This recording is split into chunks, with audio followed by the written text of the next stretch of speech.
President Buhari embarks on working visit to Abu Dhabi, billed to meet new UAE president.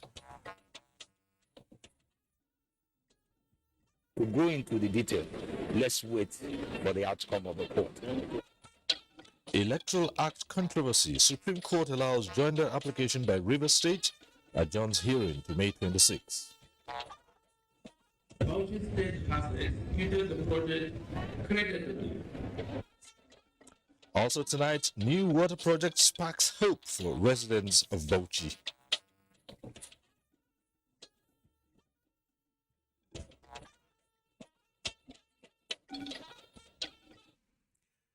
Good evening. Welcome to NTA Network News. I'm Cyril Stober in Abuja. Hingino John Adams is standing by to join us from Lagos. And you can follow this broadcast live on our website, nta.ng/live, and all of the social media platforms displayed on the screen for updates. We are at the moment awaiting news of President Muhammadu Buhari's arrival in Abu Dhabi, the United Arab Emirates. The president, who left Abuja earlier today, is on a working visit to that country and is expected to meet with the new president of the United Arab Emirates, Sheikh Mohammed bin Zayed Al Nahyan. This visit will afford President Buhari the opportunity to convey his condolences on the passing of the former president and ruler of Abu Dhabi, Sheikh Khalifa bin Zayed Al Nahyan. The president will also extend his congratulations to the new president and renew the bonds of long-lasting friendship between Nigeria and the UAE.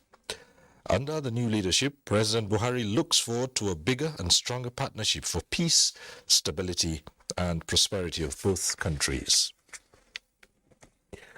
Meanwhile, the State House is describing the president's visit to the United Arab Emirates signifies the importance attached to Nigeria's ties with the prosperous Arab nation. Elizabeth Omori has a brief on some of the successful partnerships between the two nations. Since 2015, the long-standing commercial ties between Nigeria and UAE have transformed from basically a relationship between friendly states to one exploding fully to that of allies, forming pillars of strategic partnerships, attributed to the personal chemistry of the two leaders, Muhammadu Buhari and the then Crown Prince Sheikh Mohammed, now ruler of Abu Dhabi and president of the UAE. With government-to-government relations at optimal levels, this has led to better and impactful government-to-business relationship. With this, the president followed up his participation at the last UAE Investment Summit, set up a committee headed by Professor Ibrahim Gambari on lines of agreements. Relations between the two countries have opened the door to the signing of 9 solid bilateral agreements and memoranda of understanding. In international relations, the UAE is expected to host the next round of the Nigeria-UAE Joint Commission, at which 8 more agreements, now being worked upon, will hopefully be ready for signatures. It is worthy to note that Nigeria has very strong economic and defense ties with the UAE, which has helped to curb illicit financial flows to the Boko Haram terrorist organization, as well as procurement and supply of needed military hardware to the armed forces. UAE, as a commercial and manufacturing hub, has shown a remarkable willingness to energize industry-to-industry cooperation, which will help strengthen the post-COVID-19 economic recovery plans in both countries. It would be recalled that a few weeks ago, a new warship for the Nigerian Navy was commissioned in Dubai and has set sail to Nigeria. And the Nigerian Army has also procured 100 mine-resistant armed personal carriers from the UAE. In Abuja, Elizabeth Omori, NTA News. And President Muhammadu Buhari has signed into law the recently passed National Health Insurance Authority Bill 2022, therefore repealing the National Health Insurance Scheme Act Cap N42 laws of the Federation of Nigeria 2004. President Buhari, at the signing of the new law, said that a fund will be set up to ensure coverage of 83 million poor Nigerians who cannot afford to pay premiums, as recommended by the Lancet Nigeria Commission. He then went on to elaborate on how the fund will be sourced for the large number of vulnerable individuals who are not able to pay health insurance. And judicial news now. The Supreme Court has adjourned hearing on the suit filed by President Muhammadu Buhari and the Attorney General of the Federation and Minister of Justice against the National Assembly to Thursday, May 26, 2022. In the suit, the plaintiffs are challenging the inclusion of Section 84, subsection 12 in the Electoral Act 2022. Dele Atumbi reports. In the suit, President Muhammadu Buhari, the Attorney General of the Federation and Minister of Justice Abuja Malami SAN are the plaintiffs, while the National Assembly is the defendant. The Supreme Court in this matter is serving as the court of first instance, as the matter in question is between the President and the National Assembly. President Muhammadu Buhari and the Attorney General of the Federation are challenging the inclusion of Section 84, subsection 12 in the Electoral Act 2022, which bars political appointees from voting and being voted for at party primaries and national conventions of political parties. Lateef Fagbemi SAN, counsel to the plaintiff, was served with the application for joinder by the counsel to the Rivers State government and the Rivers State House of Assembly, Emmanuel Ukwala SAN, at the court before the commencement of hearing. Counsel to both plaintiffs, Lateef Fagbemi SAN, and that of the defendant in the matter, Kayode Ajulo, did not oppose the application of the joinders. The 7-man panel of justices, headed by Justice Muhammad Musa Datijo, granted the application of the Rivers State government and the Rivers State House of Assembly as parties in the matter. For the expeditious hearing of the matter, all court processes are to be served on the interested parties by Friday and replies latest by next week Wednesday. To me, the matter is urgent, and since we are not allowed to reply orally, I had to make a choice, however hard or difficult. So that's what I did. The main objection is when you believe this matter would not be filed here, and that is the main reason that what is being done, we believe it should not be here, and as a council, we'll file preliminary objection. But to go into the detail, let's wait for the outcome of the court. It is expected that at the next adjourned date, counsel in the matter will take their turn to adumbrate and adopt their final written addresses. In Abuja, Dele Atumbi, NTA News. It's mission accomplished for Bauchi State government in its quest to end the perennial water challenge in Bauchi metropolis as the Secretary to the Government of the Federation, Boss Mustafa, inaugurates the Bauchi Urban Water Expansion Project. Mahmoud Ibn Muhammad reports that the SGF stood in for President Muhammadu Buhari. This is the Secretary to the Government of the Federation's visit to Bauchi State. He is accompanied by 3 ministers and welcomed by Governor Bola Muhammad. Let's put our hands together, please. The SGF is here standing in for President Muhammadu Buhari, mainly to commission the multi-million-dollar Bauchi Township Water Expansion Project under the National Urban Water Sector Reform Project. It's a $65.5 million World Bank project, counter-funded by Bauchi State government. Last time water supply infrastructure in the metropolis was updated in 1992, about 27 years ago.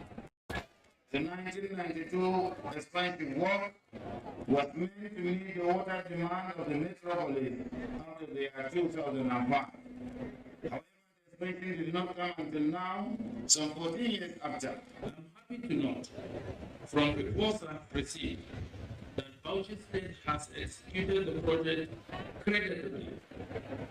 I'm not surprised at this accomplishment because the state government personally pursued the project delivery with vigor and determination. With the capacity to provide 75 million liters per day, the expansion work is expected to address the perennial water problem in the state capital and environs. This water project is a great achievement to the people of Bauchi.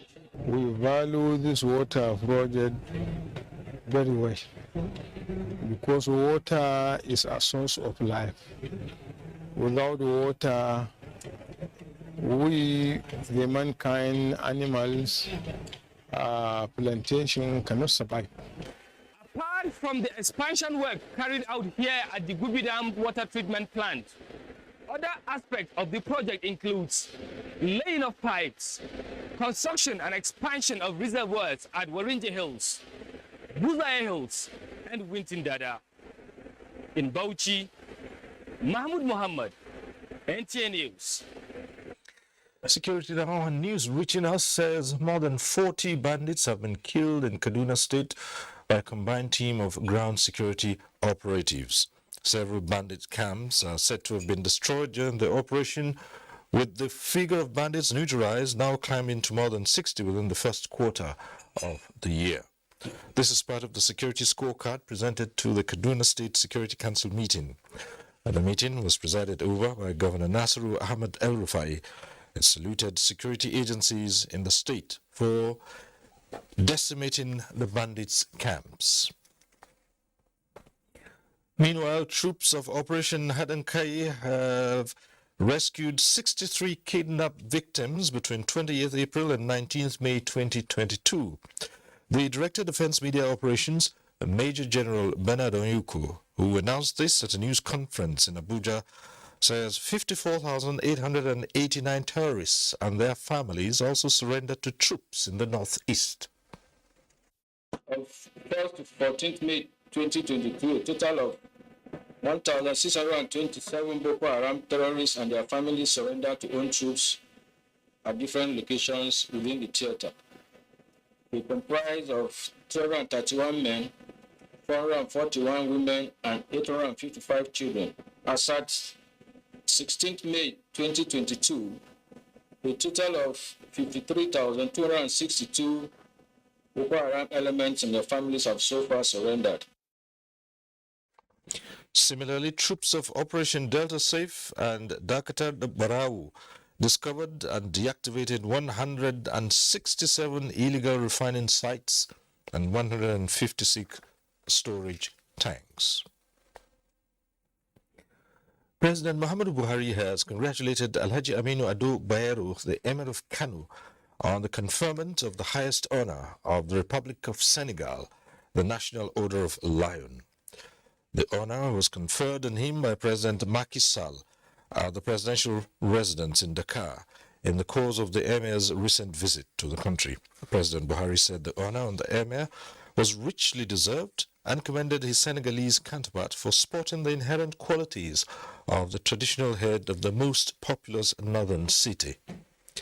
The president said the Senegalese honor on the Emir was a recognition of his exceptional services in promoting peace.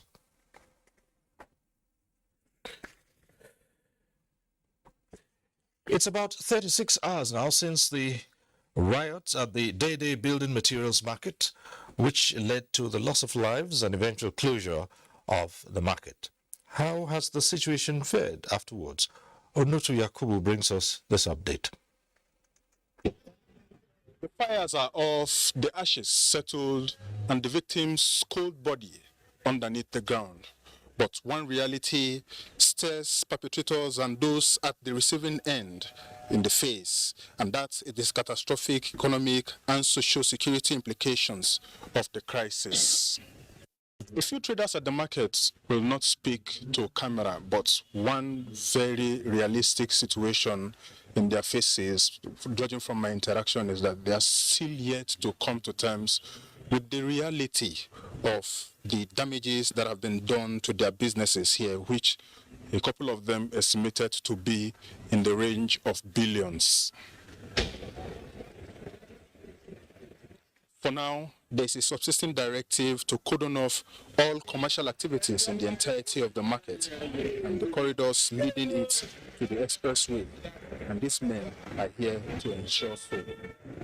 From Dede, Onutu Yakubu, NTA News. I'll take a short break now. The news continues shortly. Stay with us. Thanks for staying with us. Information and Culture Minister Lai Mohammed has given an assurance that stakeholders in the broadcasting industry are in for a great deal with huge gains on their investments. He stated this during the technical session of the Audience Measurement Task Team in Abuja. Anthony Forson reports. There were 3 presentations and 5 technical team reports. Brenda Nwagu hinged her presentation on basic understanding of media planning and buying, as well as media definition and terminologies. Femi Odugbemi zeroed in on basic understanding of production for television, radio, and other content, as well as production definitions and terminologies as well. All the presentations were swayed towards deepening the market through effective planning and the use of data.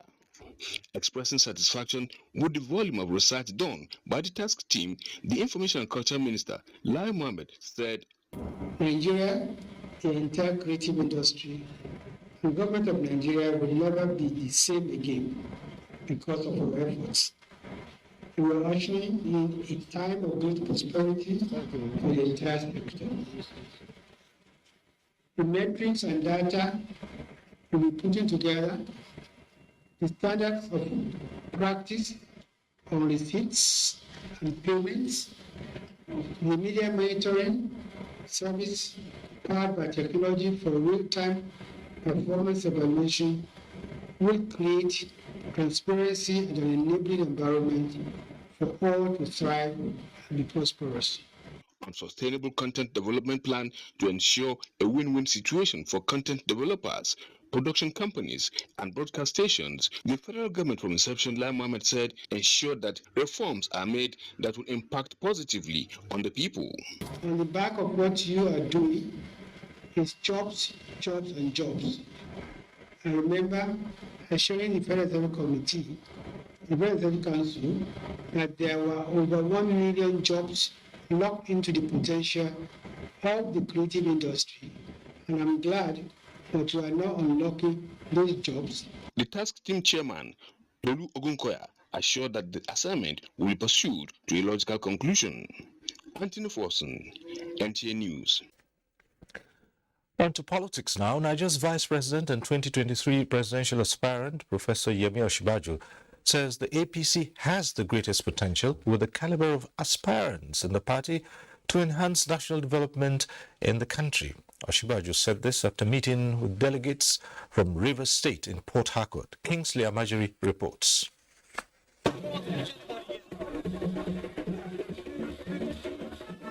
It was a closed-door interactive meeting between the Vice President and Rivers State delegates. This engagement is part of his nationwide consultation with party leaders ahead of the party's primaries. The Vice President spoke with journalists on the outcome of the engagement. Our party is, obviously, as you know, not just the ruling party, but the party that has the greatest potential to do the best for the country. So what we spent our time doing today was talking more about national issues, about issues of development. And we're all at one that we need a lot of work. We have to do a lot of work. On the issue of the crisis in the state chapter of APC, he restated the need for unity among members of the party in Rivers State, noting that the party has the capacity to resolve the issues. In Port Harcourt, Kingsley Amajiri, NTA News. And 2 former top security chiefs have endorsed Chibuike Rotimi Amechi as their choice presidential aspirant under the APC who can swiftly tackle the security challenges facing the country. Speaking at consultation meetings in Kano, Jigawa and Bauchi states, the former security chiefs maintained that Amechi is tested and reliable.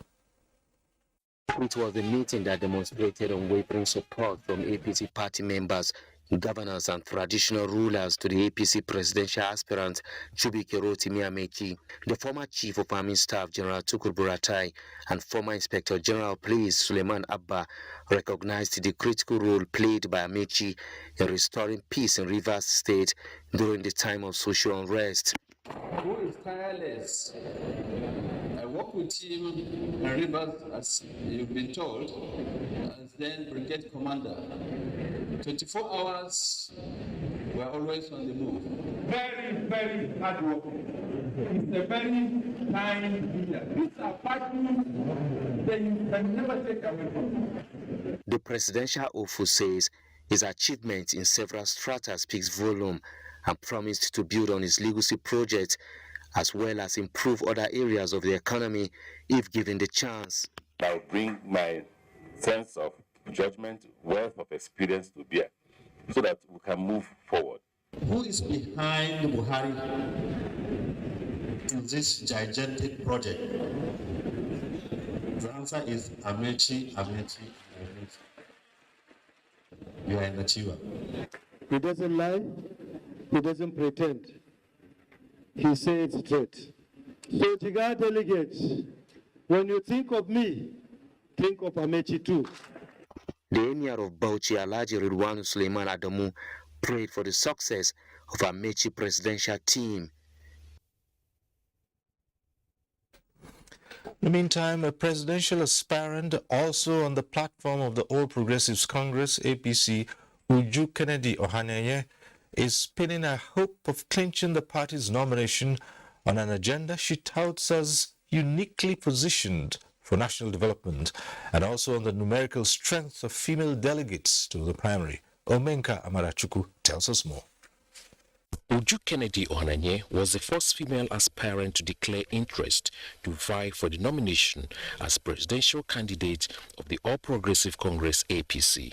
The smile on her face, her poise, and demeanor do not only hint at the state of her mind, but also her courage to join in what was always going to be a fierce contestation to clinching the position of standard bearer for the APC in the contest for Nigeria's #1 executive seat. From the onset, I'm not blaming any particular person or party or organization, but things have not been going right, and it's because we are lacking in the system.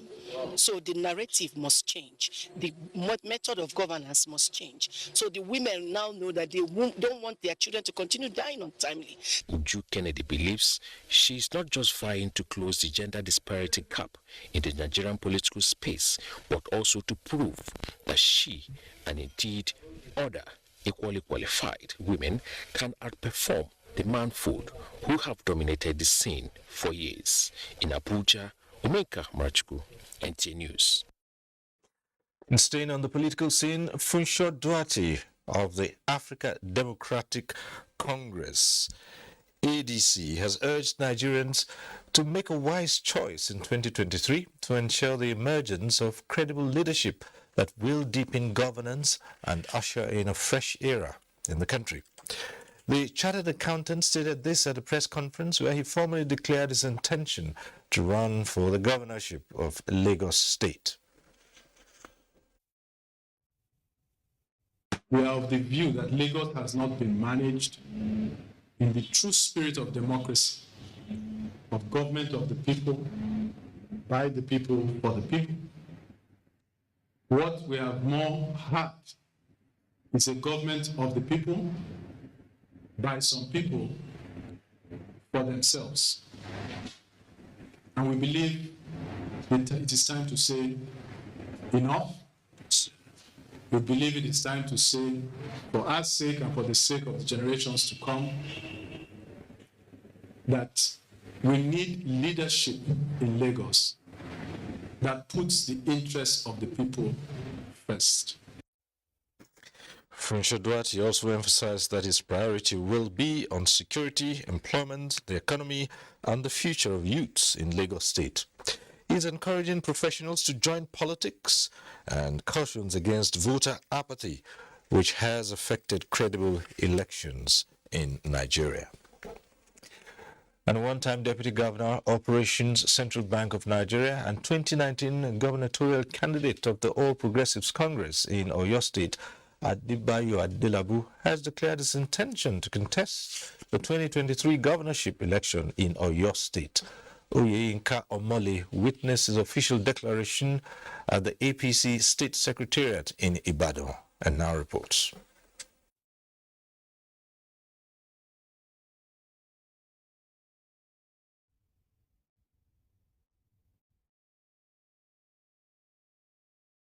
Challenge bringing you that report, but moving away from politics now, exposing Nigerian entrepreneurs to how they can sell their products abroad, increase their capacity to attract foreign investments, some of the ways to liberate Nigeria from leaning totally on the fragile leg of crude oil as its major earning source.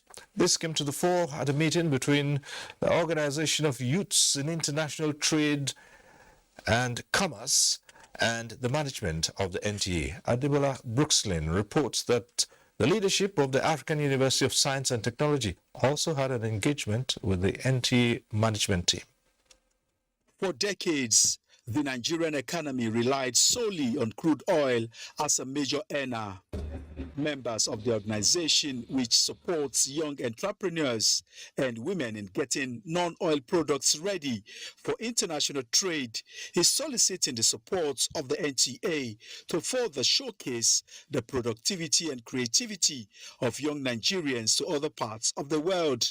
Targeted to grow our non-oil export commodity from 13% that is set currently to about 30% in the next 5 years. We are also helping to change the narrative for Nigeria in terms of how they view the youth of the country. The NTA boss, Yakubu Ibn Muhammad, said the proposed trade show and exhibition in Houston, Texas, USA, will make the world view Nigeria in a different perspective. So we have competencies, we have skills and other products, apart from oil, that can make Nigeria a great country it is destined to be. For the unbiased and professional reportage by the NTA, an award was presented to the Director General. The DG also had another engagement with the acting president of African University of Science and Technology, Professor Azikiwe Peter Onwalo. After the concept, came into being, Nigeria donated the land on which the physical structure of the university is. Courses offered by the university are courses, whose products are in high demand. Not only in Nigeria, but throughout the whole of Africa. The acting president proposed a memorandum of understanding that will help showcase research works in nanotechnology for early detection of cancer, robotics, drones, and other problem-solving works. We have established a special unit in the university called AUST Inspire. And the professor or student can actually set up a small company that will be run in the Innovation Hub as a startup. African University of Science and Technology is a pan-African non-profit international institution situated in Abuja. Adebola Brookslin, NTA.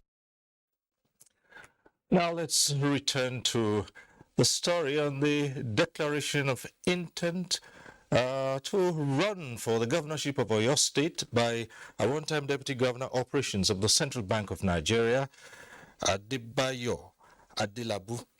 Oyinka Omole witnessed the declaration and now reports.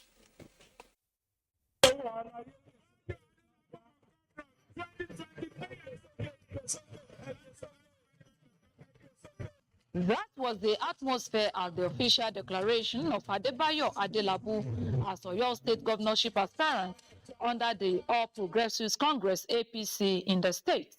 As the party announced the conduct of the party's primary on Thursday, 26 May 2022, the past CBN Deputy Governor Operations promised to focus on improved security, food sufficiency, education and health, among other programs enhanced for the people of the state. APC, there is no fight. It is settled. Adebayo Adelabu will fly the ticket of APC in 2023 in Oyo State by the grace of God. He urged would-be delegates to the party's primary come next week to be sincere and support his ambition to transform Oyo State. APC stalwarts from all zones in the state, party executives and members witnessed the official declaration.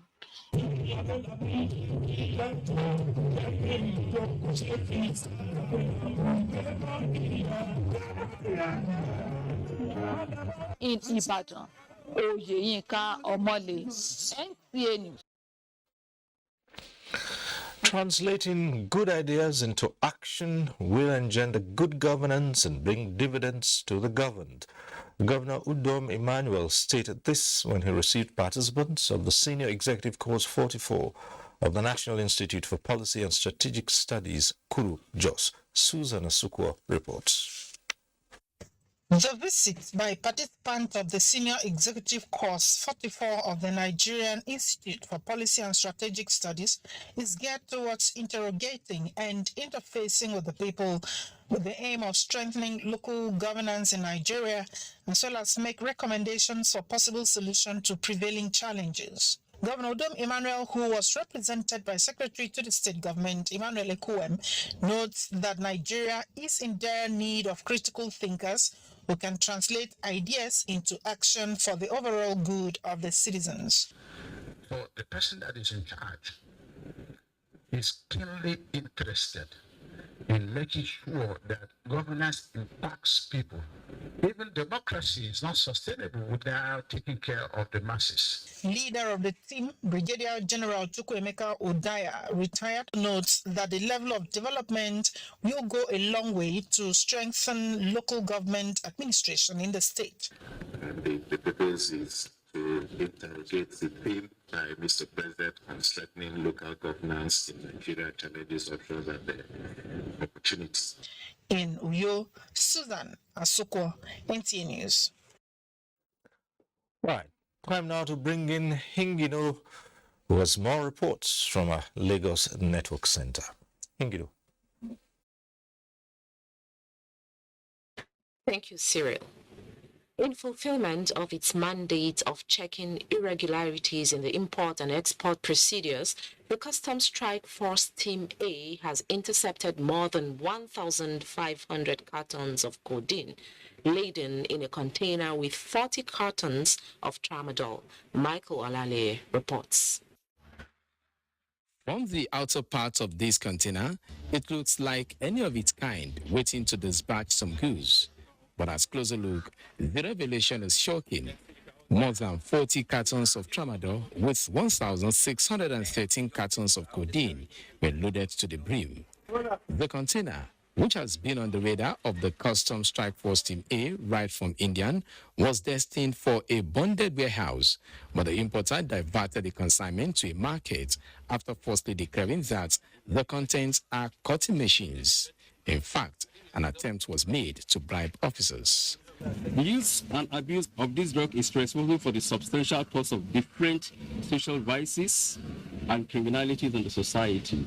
Hence, all patriotic citizens are enjoined to support the fight against smuggling of any kind. While the customs is still heightening its surveillance in nipping the smuggling of rice in tranches and small conveyance in the board, this huge consignment, equivalent of 7 trucks, were discovered.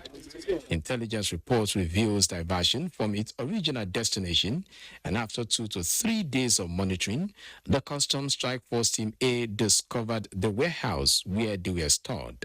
The attending effect of smuggling foreign rice into the country includes but not limited to increase the rate of unemployment, draining of the nation's foreign exchange, and health hazard, among others. Another container loaded with varieties of ladies' wares will have escaped regular checks, but fortunately for the customs, the seal on it has been cut off, contravening the rule of engagement while being apprehended at Mile 2. Apart from intercepting goods with duty-paid value of more than 6 billion naira, the Customs Strike Force Team A also raked in 1.3 billion naira from demand notices within 8 weeks. In Lagos, Michael Olale, NTA News. As the menace of commercial motorcycle riders continues to threaten peace and tranquility across the metropolis, Lagos State government has imposed a fresh ban on their activities in some local government and local council development areas in the state.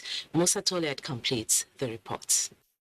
On February 2020, Governor Babajide Sanwo-Olu placed a restriction order on the operations of commercial motorcyclists in 6 local governments and local council development areas of the state.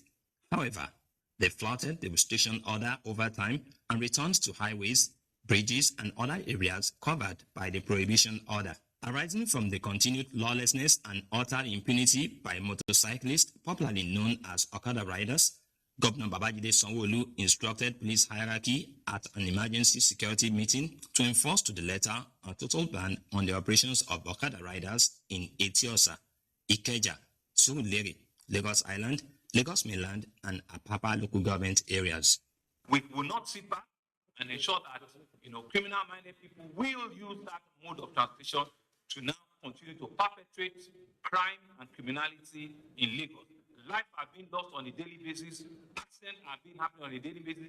There's been complete breakdown of law and order, and they do not even respect any form of the laws that we have on the state again. All the security operatives, will be joining you and be working with you to ensure that we all implement this agreed objective that we put forward.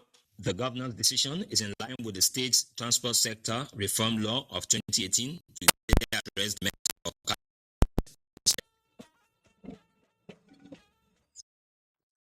Back in Abuja, keeping an eye on business. Benny Adams comes on board. Benny?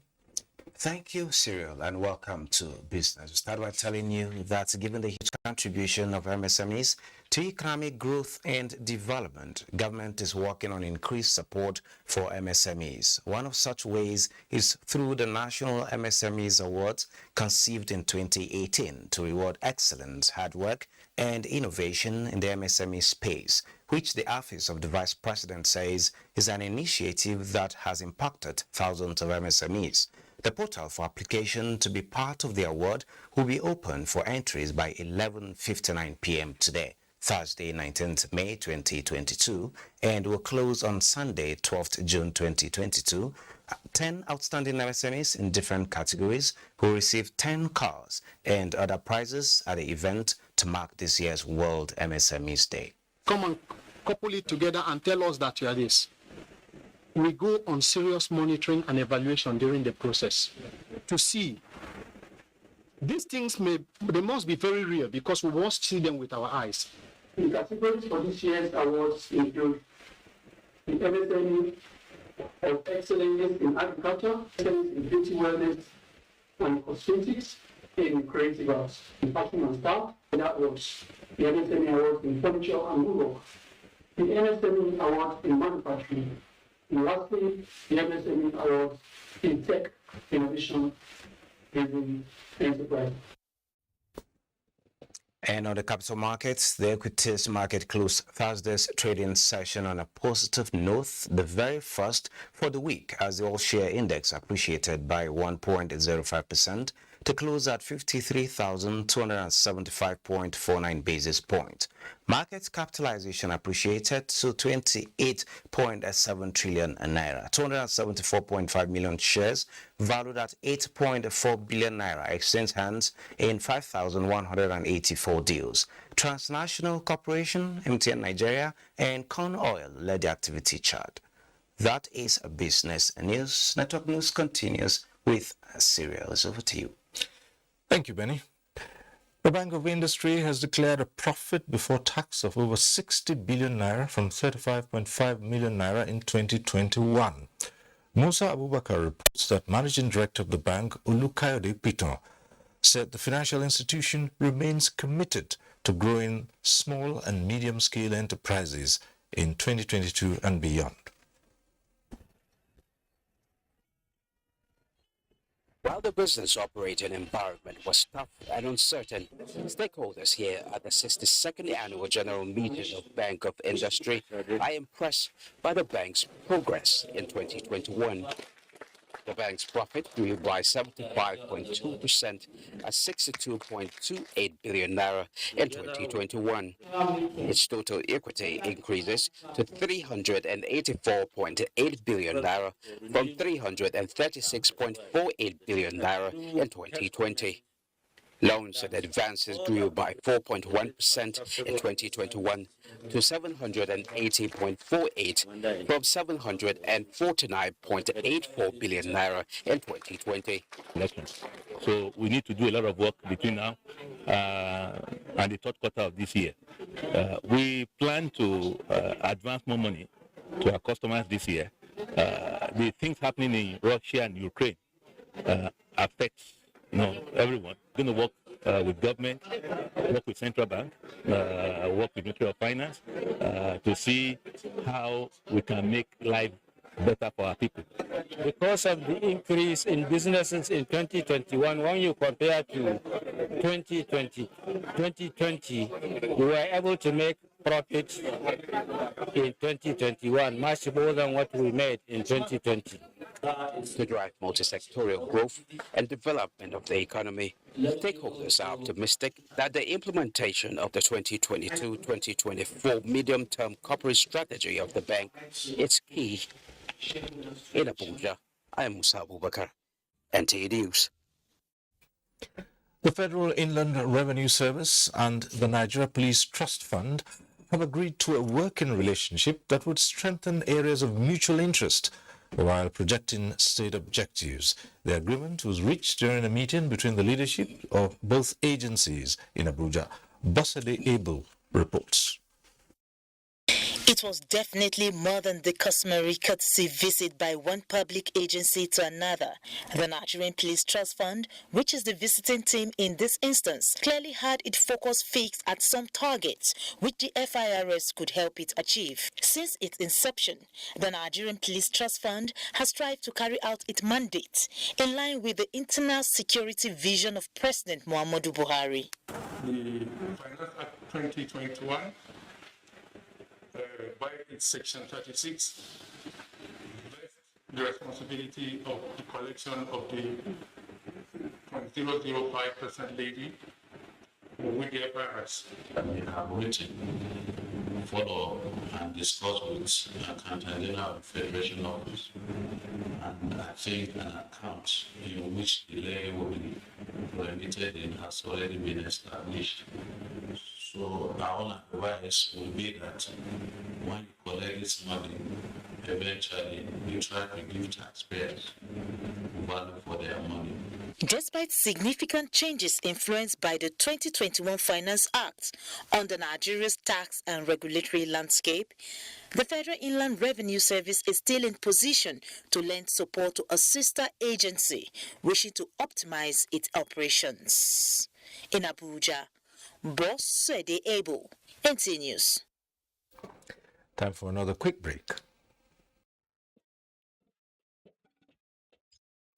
And that concludes Network News tonight. Just a quick reminder, there's no letting up in the war against rape and rapists. Stay the course with the NTA. I'm Cyril Stober. Good night.